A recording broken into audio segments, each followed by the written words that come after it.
Welcome and thanks for joining us at the Serve with Purpose podcast. Pull up a chair and sit in as we talk through ideas, challenges, and opportunities shaping our local government communities. We keep it real, focused on leadership, strategy, and practical solutions for the people doing the work every day. I'm Lisa Hagberg, here with my business partner and friend, Ben Kafferlin. Let's dive in. I'm going to discuss how strategic and important it is to be bored and sit in silence. So this was born out of an article that you shared with me, and then I researched and found a Harvard Business Review article that kind of backed it up. So a couple of years ago, we were both at the county government, working together there, and we were noticing, like right on the heels of COVID, how we were burned out, how people we were working with were burned out. And this article essentially said the reason that we're burned out is because we're on this constant like dopamine high from technology. You can't go anywhere without your phone buzzing, blinking, TV, all these distractions that kind of constantly keep you amped. And the antidote, as this article and the Harvard Business Review article study suggested, was to take a sabbatical, to get bored regularly. And that means like shutting off from all technology and just being like in silence and quiet. And so we were talking about doing this at the county government, like literally taking Friday at like 3 o'clock or something and sort of holding each other accountable to being bored for a little bit of time. And just that small exercise was so interesting and helpful to me because it helped me reframe things. Because as I was talking about earlier, we should beware the busy life because it's so barren. And by stopping and pausing and just thinking about kind of whatever comes to mind on business time, by the way, helped with some breakthroughs, some of the big issues. Well, I think to back up even a little bit further, at the same time that you had read that Harvard Business Review article, I was listening to the radio or a radio show. I believe in the radio announcer was talking about how spending an hour in silence is so beneficial for the psyche and the body, um, and I remember telling you that I could never do that. That I'm not wired that way to sit in silence. I challenged you. So I think that between your article and me hearing that, the seeds were being planted, right? To what if we actually did try that? And we did. Yeah, you want to tell about that? Oh, I think you should tell the story, but I challenged you basically to an hour of silence. And so, yeah, took your phone. Yeah. So the hour of silence that we decided to embark on was in a park. And for myself, I remember thinking, don't know how I'm going to do this with no phone and no noise, no people. And I know I spent the first half hour at least of that hour twirling around on the swing. If you could just envision remember that. a little girl twirling around on the swing like we used to do when we were kids, and doing that and looking around and walking around and kicking rocks and just wishing someone would show up at the park that I could talk to, while you were off in your own space doing. Did you struggle like that to get quiet? I didn't struggle at all to get quiet, but I mean, it did take a few minutes before I was kind of in the zone for sure. It wasn't until close to the end of the time, and of course, we didn't know that it was going to be a full hour. Mm-hmm. And in fact, it ended up being an hour and a half, like accidentally. But I laid down on like a park table bench thing, and my reflection of what I got out of that was how cool it was to be in a park with all this man-made stuff like interspersed.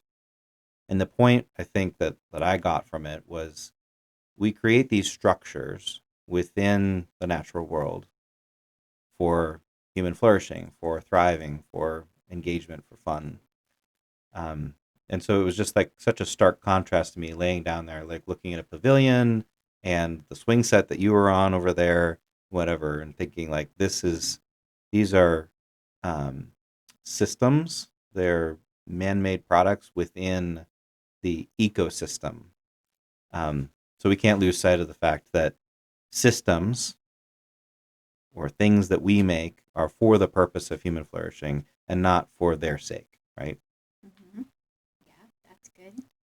I think that my perspective was that we as a human being are kind of like a park. Mm-hmm. I was trying to find my notes recently and I don't remember exactly what I came away with, but I, I do remember thinking how we uh, gather together, how we, we receive nature and are part of nature. And just thinking back on that experience and how important it was at that moment in my life, Mm-hmm. and getting quiet and finding out that I could actually do it has been game changing for me. Mm-hmm. I spend a lot of time in my car now in silence, which I would never do before. Mm-hmm. And so the experience was a movement for me to seek more of myself, I think. Mm-hmm. How about you? Did you have you done it since then? Yeah, yeah, I've definitely gone for not just like a walk in the woods or something in quiet, but actually like just laying there and complete trying to get bored, right? Mm-hmm. So not I don't know if I'm just out for a walk or something, I'm going to be looking at a bunch of things, or if I get I don't know, I might start doing something productive, picking up sticks. I don't know. Mm-hmm. So yeah, when I change the paradigm and it's not just like me communing with nature or something, it's actually getting bored. The purpose of this is to get bored. That paradigm shift has helped, and I have done it a few times since then, with varying degrees of you know inspiration, I suppose. Mm-hmm. Yeah, it was very helpful, and I do believe that it really helps with burnout. Just recently had a conversation with a friend of yours and it's become a friend of mine, and he was talking about how meditation and journaling has really helped him through burnout and stay resilient to the task that he has in front of him. Mm-hmm. And I was just thinking that I'm not always good at sticking with something like that, but the hour of silence, like I said, has it's not always an hour like you just suggested, but it has been really helpful to just be.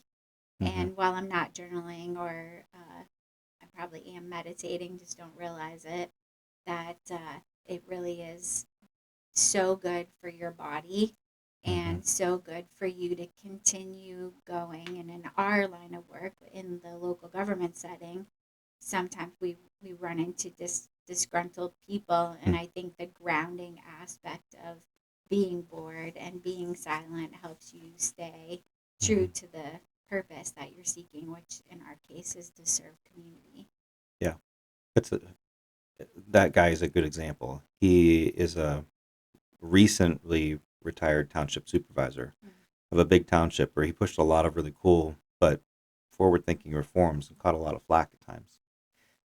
What's cool about it was he was saying he fasted as part of Lent from all social media, all news, everything, and he came out saying, "Wow, that was so refreshing." So when we apply this kind of thing to small local government or our consulting clients, like what would you say to I don't know a borough manager who just seems burned out or something? How do you use this? Yeah, I actually during COVID, a lot of times suggested to some of my peers to I didn't call it an hour of silence, but to definitely fast the social media and the news because it was such a strain on you're trying to care for a community, and then you also have to deal with the fears that people have. And I think we still do that every day. It's just different fears now. And so having that moment to yourself to be quiet and to just be intentional so that you can help others be intentional too to Hmm. staying the course. I'd like to flip it a bit to, that hour of silence on a regular basis. Maybe that's weekly or something. Mm-hmm. It'd be nice if it was daily, but I think weekly. If you shoot for at least monthly, maybe it'll happen every couple months. Anything's better than nothing, right? Um, but if you can, and this is pretty forward thinking, so I don't know how many people would adopt this. But one thing that you encouraged me to do when I was still a county commissioner was to take I don't remember the period of time, a week or 2 weeks of a sabbatical. And the idea was to not go into the office. I was still doing some work, but I was doing the more heady stuff. So I like worked on the state of the county address and read some books that I don't know. It's not like you'd normally think, oh, I'm going to get paid to read this book, right? Um, but that was a really, really refreshing time. And a lot of the cool thoughts and research that I did in that now ends up as phrases in our strategic management plans and stuff for clients all over the state. Because I took that time to go on a quote unquote sabbatical, mix it up from the day to day management and just do like read and think. It's really helpful. The sabbatical came from my mom was a teacher, Mm, and so I remember that in her career, they encourage teachers to take a 6 month or half a school year mm-hmm, sabbatical and go and do it. My mom did that. She went on a road trip with her brother to Alaska, mm, and I remember at the time just how much that meant to her in so many ways. And so I think that's where that mm-hmm. came out of. I had forgotten that we had that discussion. Yeah, the other thing you pointed out was that everyone should be able to leave their jobs. For the sake of the organization, they should be able to completely leave for a couple weeks and things not come off the rails, right? And if you can't do that, then that means that people are not appropriately cross trained, there's not a proper succession plan, and so on and so forth. Um, but that's kind of one of those tests is can you take a sabbatical? And may it be a sabbatical where at least you could call the emergency cell phone line if you needed to before the person, I don't know, gets hit by the proverbial bus, right? Yeah, I think that is really important in the work that we do because in local government settings, there isn't often cross trained and there is often one person that does that kind of work. So I Mhm. think that concept is really important for our listeners Yeah. to make sure that they are could I be gone for 2 weeks? And if Hmm. I was, what would happen? And making sure that their offices and people are prepared for that so that it can happen. You And know, I'm really curious. I hope that we hear from our listeners on if they're willing to do an hour of silence or what they do to get quiet or mhm, what they do to be intentional so they can continue to serve well. exactly.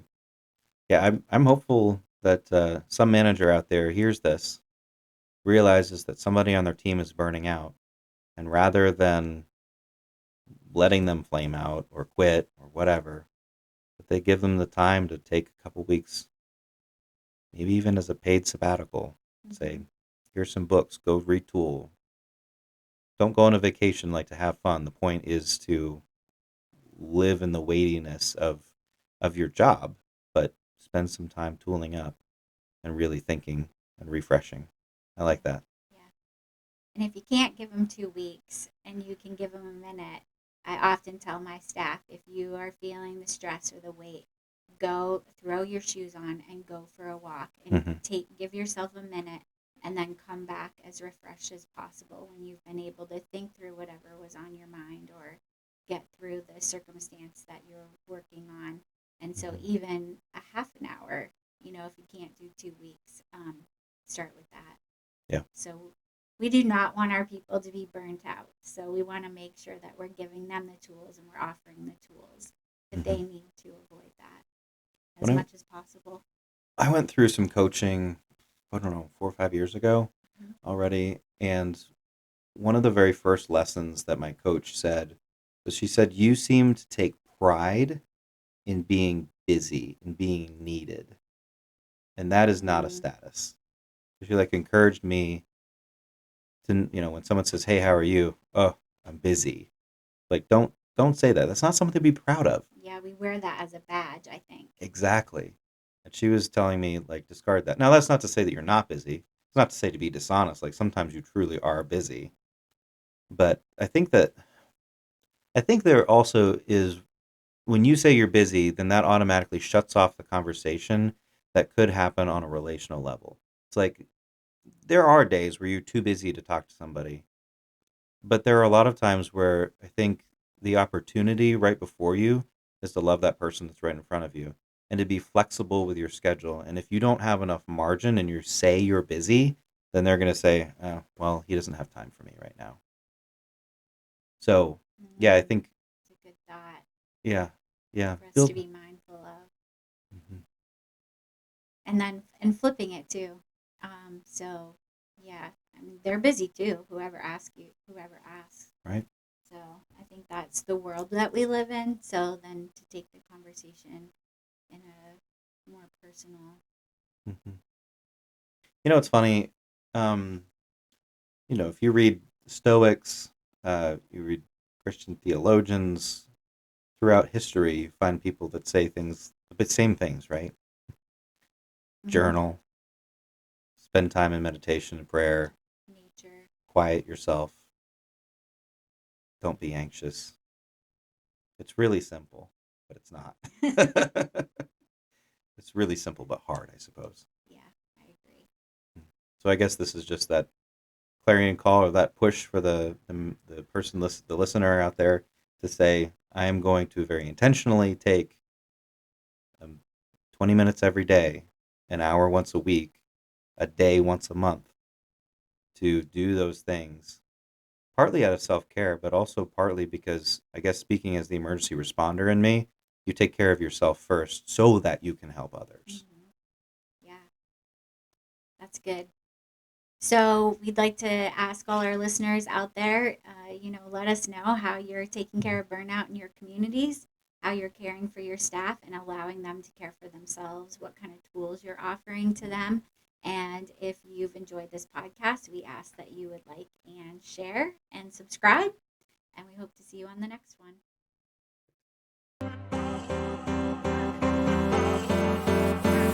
We appreciate you listening today, but we can't let you go without a quick disclaimer. The ideas shared here reflect our experience working with communities and local governments like yours. However, we're not your solicitor, your auditor, or your therapist, so this podcast should not be considered legal, financial, or professional advice. If you've enjoyed the conversation, we hope you'll subscribe and join us again for the next episode.